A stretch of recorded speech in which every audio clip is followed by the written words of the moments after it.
Everything you see in the darkest part of your mind is untold, unbridled memory.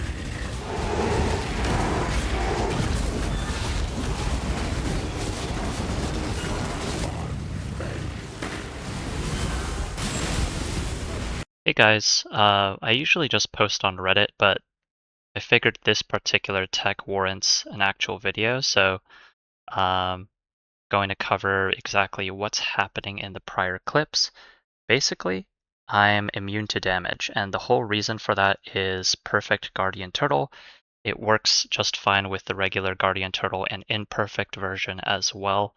But basically, the turtle can cast Rongo Kurai's boon on the player, which states you cannot be damaged. This is a buff, and as you can see on the last screenshot here, this was taken from PoDB, but it's not only a buff, but it has a duration and spell tag. You can see the base duration is 2 seconds and the cooldown time is 30 seconds. So normally speaking, you wouldn't ever expect this to last a long time and have good uptime, but you can actually do so by scaling the duration of the buff based on these tags. So the first way is simply to lower the cooldown. In recent leagues, there have actually been new sources of minion cooldown recovery added to the game. The first one was in Mercenaries League when the infamous mod on the belt was introduced, which says minions have 20% increased cooldown recovery rate. This was then removed at the end of Mercenaries League, and then during Keepers League, they reintroduced it as a minion offense mastery that offered 20% cooldown recovery rate. Now in the Mirage League, both of these are back at the same time, and there is also a Dextral Catalyst that can be used on the belt to bring it from 20% to 24%. So you can actually get a total of 44% cooldown recovery rate now, which brings the cooldown time from 30 seconds to 20.856 seconds, which is quite significant. The next way to scale the duration is with gems. So Ray Spectre, which is used to summon the turtle, can be linked to more duration, efficacy, and spell echo or greater spell echo. As you might recall, it has a spell tag, so it can repeat and basically refresh the timer of the buff multiple times. Malevolence, along with sources of increased aura effect, can also be used to scale the duration further, and gem levels really help Malevolence, and they also help more duration and efficacy to a smaller degree. The last way is to make the buff expire slower, which in other words is to make time pass more slowly. This can be achieved using self-cursed temporal chains with Shackles of the Wretched and 260% increased curse effect, and Runegraft of the Warp. The way this works is temporal chains has two lines on the gem, one that says other effects on cursed enemies expire 25% slower, and another that says 50% less effect of curse against players. So in the calculation, you have a base slower effect of 25%. That gets multiplied by 0.5 to account for the less player effect. You multiply that by 260% increased curse effect. That gives you a value of 45% slower. Once you account for Runegraft of the Warp, that brings you to 75% slower, which is the expiration cap. And 75% slower actually translates to 4 times longer. So in the below example, this is actually taken directly from my build, but you have a base duration of 2 seconds. With duration sources, it's a 2.808 multiplier. That brings you to 5.643 seconds when you account for server tick rate. And now you can multiply that by 4 times because effects last 4 times longer. That gives you 22.572 seconds, which if you look above at the cooldown rate, that's actually longer than the cooldown, and basically you end up with permanent uptime on the turtle buff. Okay, just to show you guys what this looks like, I'm going to pop a worm flask and then curse it with temporal chains. That's going to reflect back to me, and meanwhile the turtles are going to cast the buff on me. So you can see the buff here. It says 6 seconds, but I think that's just a visual display thing where it will round up because my true duration is 5.643 seconds, and that is lasting 4 times as long because of temporal chains. You can see this is taking about 4 seconds for each second to pass, but then it rapidly expires once temporal chains expires. So it's really important to keep temporal chains up in order for the buff to remain active. Okay, so what does the passive tree and gear actually look like? The first thing you need is curse effect. So you need a total of 260% increased effect on yourself. You can achieve that by getting some curse effect from the passive tree. So there's 10% here. You can get 10% from the Whispers of Doom wheel. There's also 10% from this wheel here, which I was not able to path to, but I was able to get the remaining 240% that I need from my gear alone. So the best way to do that is using helical rings. You can see I'm wearing 3 rings, which is possible with the +1 ring slot from the Nameless Bloodline. I get 81% from each of these rings and then 78% here. That totals 240%, and then I get my remaining 20% from the tree. This is definitely the most efficient way of getting curse effect. You can get a total of, I believe, 88% per ring if you get the highest roll. There are other sources of curse effect as well if you can't get 260% with these methods alone. One of them is to use a helmet with increased curse effect on the implicit. You can do this by corrupting Glimpse of Chaos helmets, which have a special mod pool and can also be corrupted into different helmet bases, which is why this one is on the Gull. It can get up to 15% increased curse effect. You can also do this by using a rare helmet with an Eldritch implicit that gives 15% increased temporal chains effect. So saves, basically achieves the same purpose. And you can also get curse effect from other pieces of gear. The chest has an Eldritch implicit that can get up to 12%. Shields can also get up to 12% curse effect. I believe it's the Redeemer influence. But since I got most of mine from my rings, I was able to have more gear flexibility, and on my chest I invested all of it into aura effect. There are a couple other places you can get quite a bit of curse effect from Glorious Vanity, which is one of the timeless jewels. It's the Vol themed one. I've seen ones that go above 30% curse effect, maybe even 40 plus curse effect, but then you lose out on things like using an elegant hubris, which lets you tattoo your entire tree. There are also small cluster jewels. You can get 6% curse effect on those, but it's a lot of passive points to use for very little curse effect. So I think ultimately you do want to use this method of getting 3 rings. Granted, it is the most expensive way as well. So you'll have to take that into account.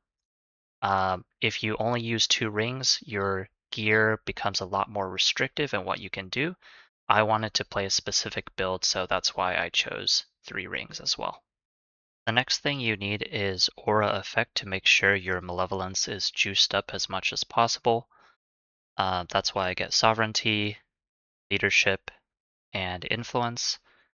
I also got 50% increased aura effect from my chest using Eldritch implicits.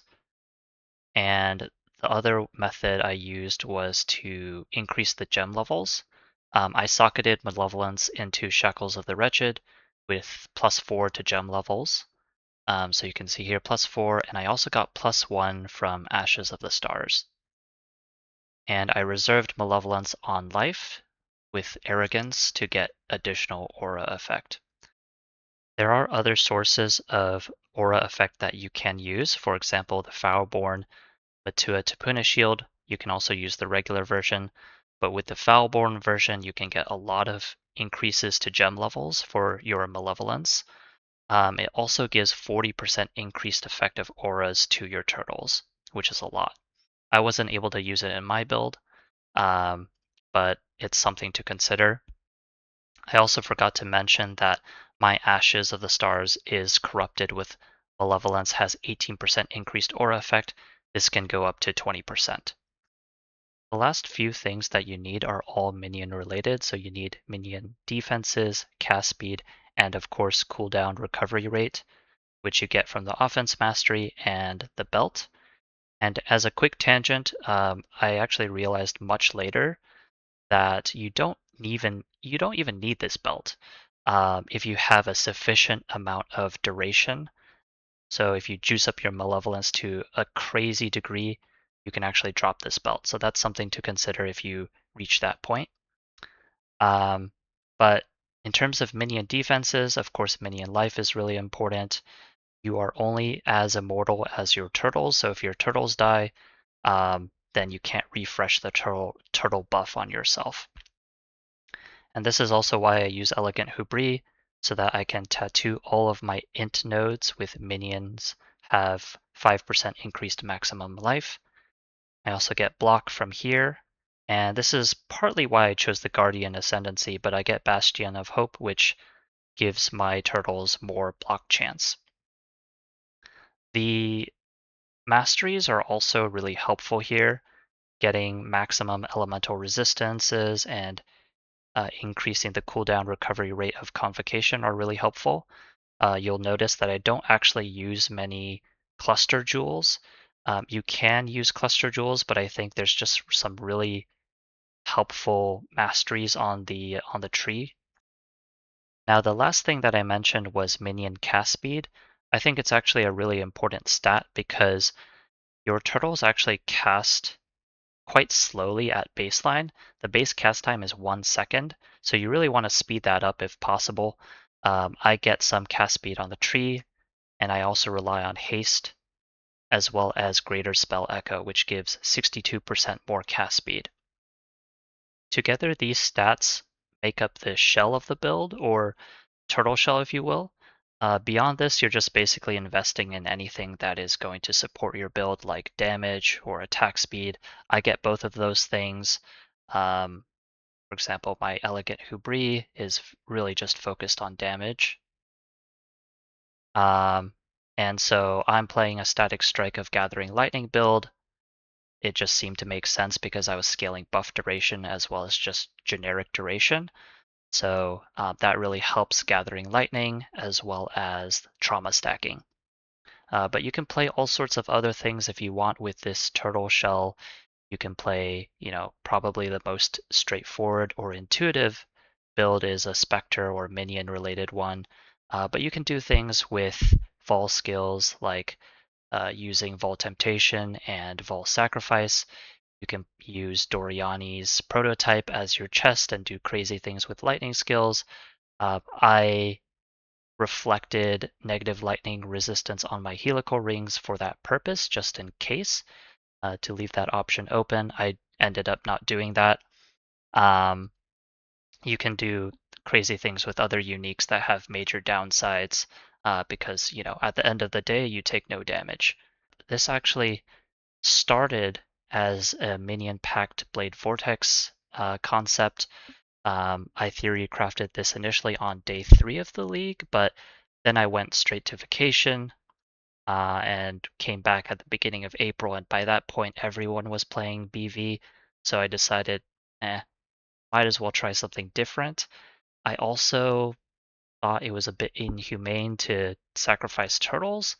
So I didn't choose to do that and went, with my Static Strike build. Anyway, you can probably see why this is broken and will likely get hotfixed soon. The ability to ignore investing in basically all of your defenses is crazy. You can run around with very little effective HP and uncapped resistances and you'll be fine. I'm going to spend a little bit of time just covering my specific build in PoB and how I calculated DPS. But before I do that, I just want to call out that I have deselected Marshal of Divinity in PoB. The PoB that I'll link will still have it selected, but if you're having lag issues with PoB, I would just deselect it and then add it into the configuration in the custom modifier section. So right now I have it active. I don't know why this specific node creates lag issues in PoB.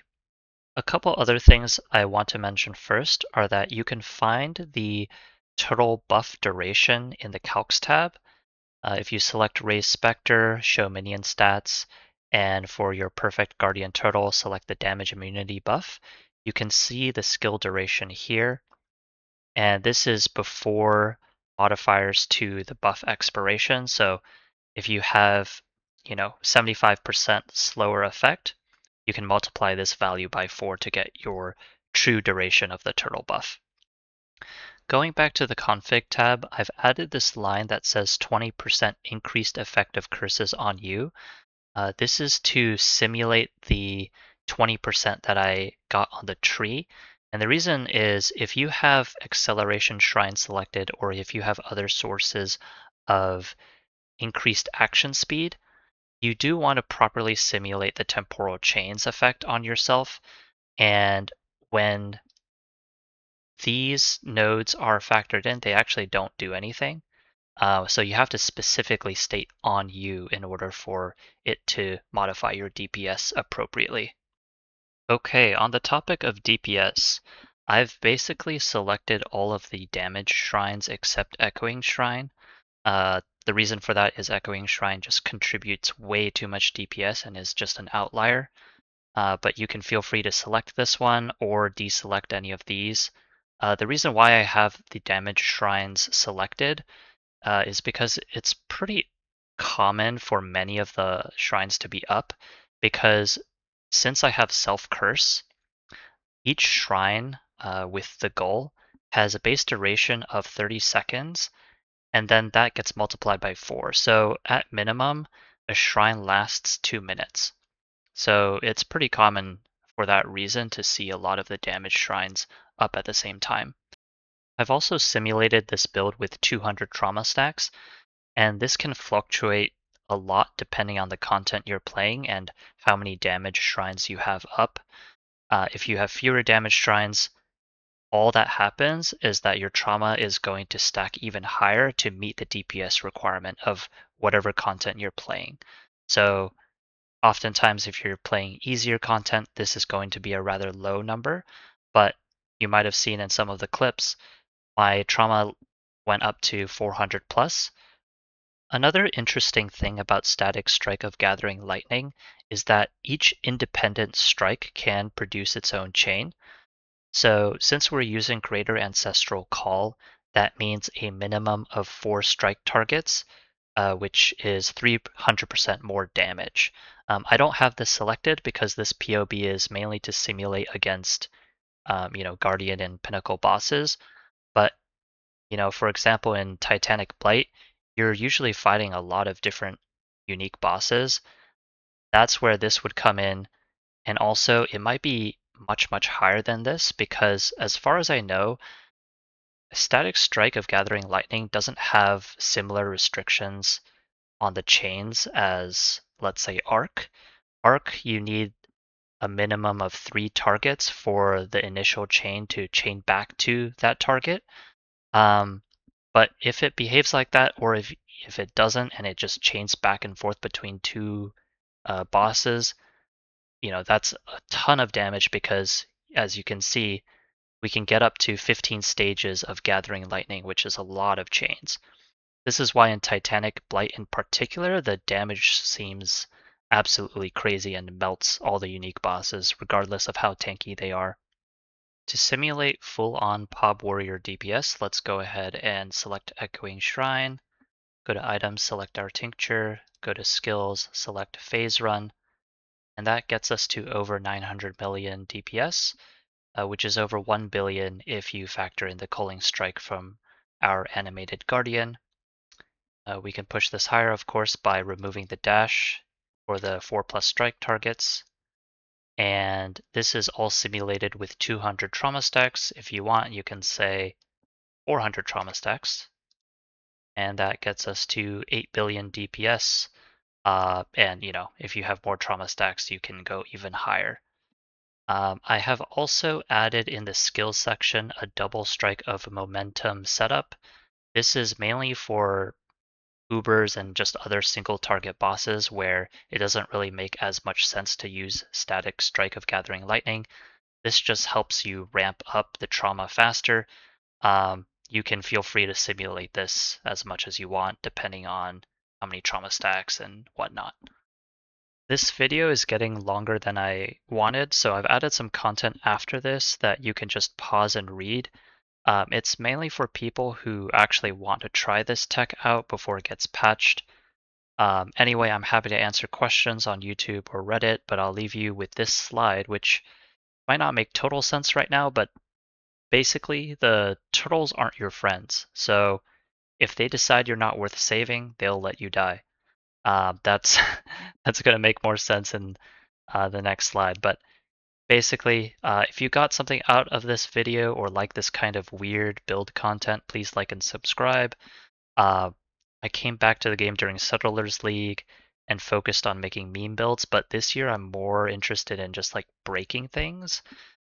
So I plan to have a couple more builds later this year that will focus on that. Also, feedback is very much appreciated. This is my first time editing this sort of video. Definitely looking to see how I can make it more interesting. I know my voice is quite dry when it comes to talking, so let me know in the comments.